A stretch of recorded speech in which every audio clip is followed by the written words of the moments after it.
unless these results change significantly, it's highly plausible that, if not likely, that there will be a tie between the top two among NH's pledged delegates due to the tiered rules.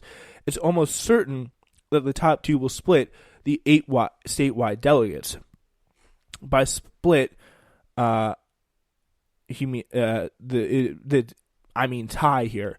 There are 4 separate proportional allocations, 3 based on the statewide vote. They will go to 1-1-1 to candidates above 15. 5 candidates based on the 5 based on the statewide vote. Those are likely to go 2-2 and 1 based on the tightest race.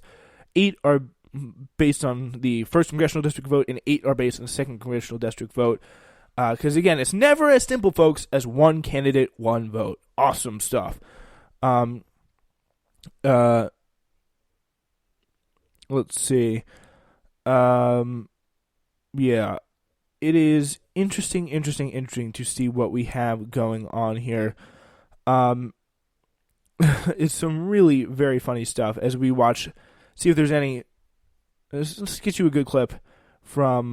That's actually going to be coming from our president. Here's what he has to say about the possibility of running against Bernie. Frankly, I'd rather run against Bloomberg than Bernie Sanders, because Sanders has real followers, whether you like him or not, whether you agree with him or not. I happen to think it's terrible what he says, but he has followers. Bloomberg's just buying his way in. Frankly, I mean, you can say that again. And I think this is really what makes Bernie Sanders' campaign so effective. Here's what she was talking. She's talking about it on MSNBC, and this is why I think makes it Bernie Sanders' presidency so effective. And this is going to really ruffle a lot of establishment feathers, but I really do think this is kind of what it's all about. This is a Nina Turner clip from Nina Turner on Katie Tur. What do you do? We're going to get new elected officials. Well, that's an easy way of saying it. This is talking about future Vice President Nina Turner. I mean, wishful thinking, but with Katie Tur on NBC asking what if lawmakers don't vote with Bernie Sanders in the party, we're going to get new elected officials, is what she says there. What do you do? We're going to get new elected officials. Well, that's an easy way of saying it, but there are a lot of voters out there who might want universal background checks or who might want Medicare for all, but their one big issue is the reason they vote for that lawmaker. Their one big issue is abortion, or their one big issue is gun rights. So they're going to vote for them no matter what, no matter if they disagree with them on every other policy.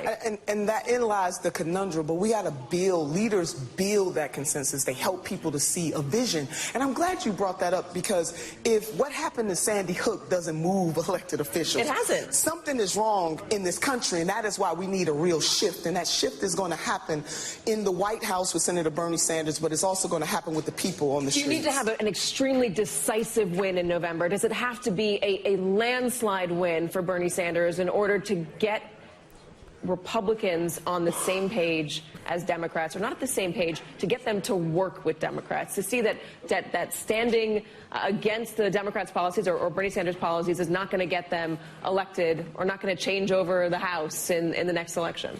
We're going to win, and the senator is going to work very hard. We all know that he's a hard worker, whether people agree with him or not. You will get his Republican colleagues who understand that he's a man of principle, courage, and conviction, whether they agree or not. So decisive, a win is a win, but we do understand that we want to drive out. The senator is really big in driving out the voter turnout. We want more people to participate in this representative democracy of ours. How much will he rely on executive orders? We're going to do some executive orders, that's for sure. Absolutely. We're going to use that. No, you got it. Is that conceding that you can't work with Congress? No, it's not conceding that, but that's part of the tool in the toolbox, and we're going to use some of the tools in the toolbox. But at the same time, we're going to push the Congress to do the right thing by the people of the United States of America for once and for all. What about the big things you can't get done with executive orders, like Medicare for all? I'm not even going there yet. You know what? When FDR in 1930, all the elites were against him because he was standing up for the people. In 1944, he unveiled the Economic Bill of Rights. President FDR said to the folks at that day that were bumping up against him, I welcome your hatred. In the 21st century, we're saying the same. We're saying the same thing, and that's exactly right.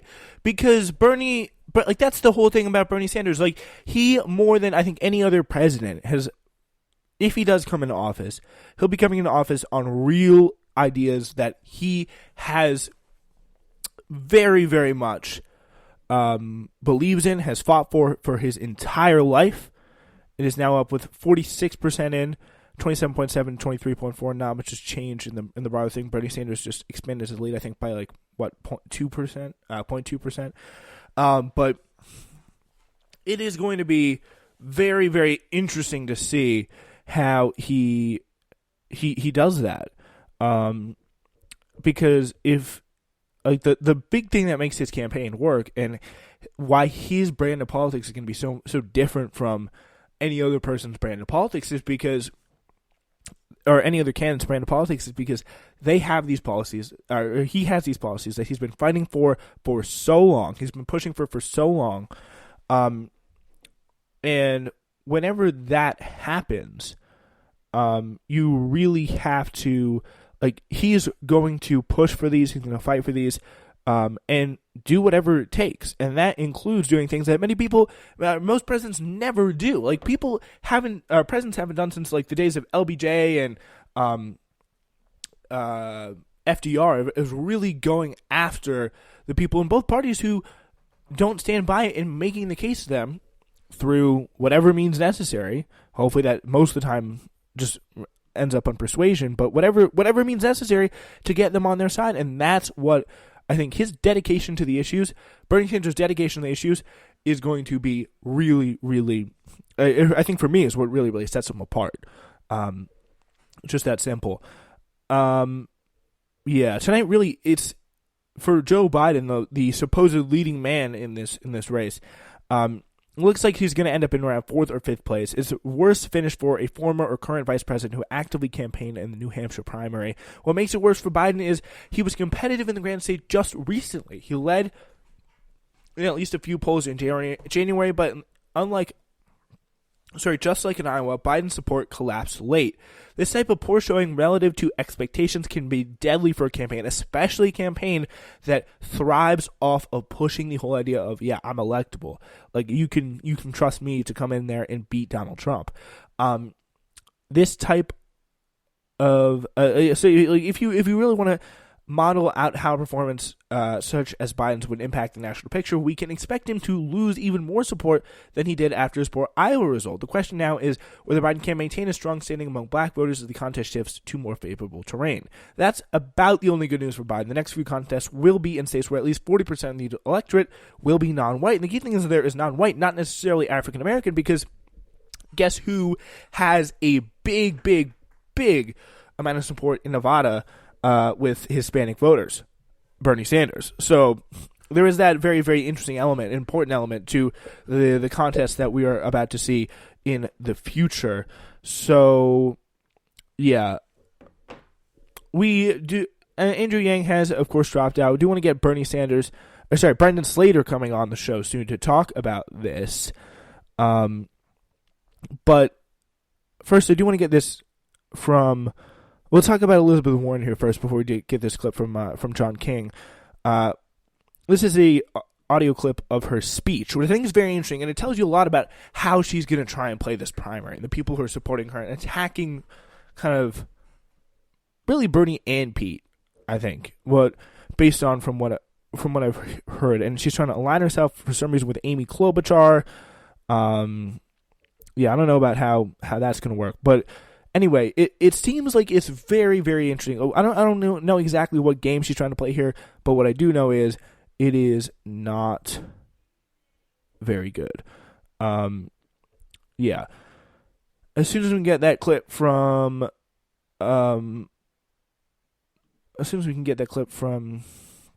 CNN, I would love to get that clip. But pretty much, she says, I also want to congratulate my friend and colleague Amy Klobuchar for showing just how wrong the pundits can be when they count a woman out. So again, I'm going for that feminism, yes queen, that angle. I think this can be very effective with a lot of people. A senior Klobuchar aide said the campaign is ready to capitalize on their momentum and infrastructure expansion in Nevada. Klobuchar already has 50 staff on the ground per the aide. By Saturday, the campaign, again, says it's going to have staff deployed in Super Tuesday states. With 40% of the precincts reporting, just back to 40, Klobuchar had 19.8% of the votes. Sanders is leading with 27.6%. let's see how it stands with around 46 in. 27.7 to 23.4 still for Mr. Bernie Sanders. He's out in front at this time. Biden, though, he's hoping to stage a homecoming of sorts in South Carolina. The state he hopes will serve a firewall in sustaining his campaign right now. He says, now Jill and I are moving to Nevada and South Carolina and beyond. I do love New Hampshire and I mean it. Biden says via live stream, thanking his supporters in the state. So pretty much he's in South Carolina, but he's talking to his supporters through a screen at this point. As Biden, he's speaking on a live stream with about a crowd of 200 waiting for his arrival here. A gospel choir from a local AME church is providing music. Biden, he's just trying to, we're on to South Carolina. We're on to South Carolina. The Bill Belichick type way here. Let's take a look at this updated New York Times forecast. Bernie Sanders now been narrowed down to +2 with a maybe Sanders category. But again, I gotta get us to stop that with the needle. Oh my gosh. It looks like he's going to get around 9 delegates to Pete Buttigieg's 8 at this point, according to the forecast. And 26 to 24% of the vote, just the way the results are coming in now. Where the votes remain for the candidates, according to the New York Times, he has a lot of votes still remaining in the southern parts of the state. Sanders does. But if you bring it in comparison to Buttigieg, he is just as much. All these areas, it's very, very tough to know. It's estimated that Sanders has more votes remaining right now than Pete Buttigieg, according to this forecast. So it looks like he still will come out on top, but still very, very close, as has been predicted by some people. I was listening to the new Chapo Trap House episode, Virgil Texas coming out there and saying it's going to be. Also, past guest on Newsflash saying it's going to be a close race. It's going to be a very, very close race. Don't count this out. Don't make it wrap it up that quickly. But yeah, it is really, really tight here, as Sanders, as of 9:18 p.m. here, has just about just around 50% chance of winning the primary, holding steady right now as we continue to watch that, wait for more numbers to come in. Sanders, though, thank goodness, looks like when you're in Times forecast, he has the most votes remaining. And it looks like there has been a little bit of let's just get to the latest updates here with New Hampshire.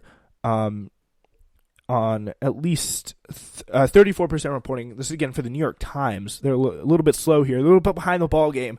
27.4 to Buttigieg's 23.3%.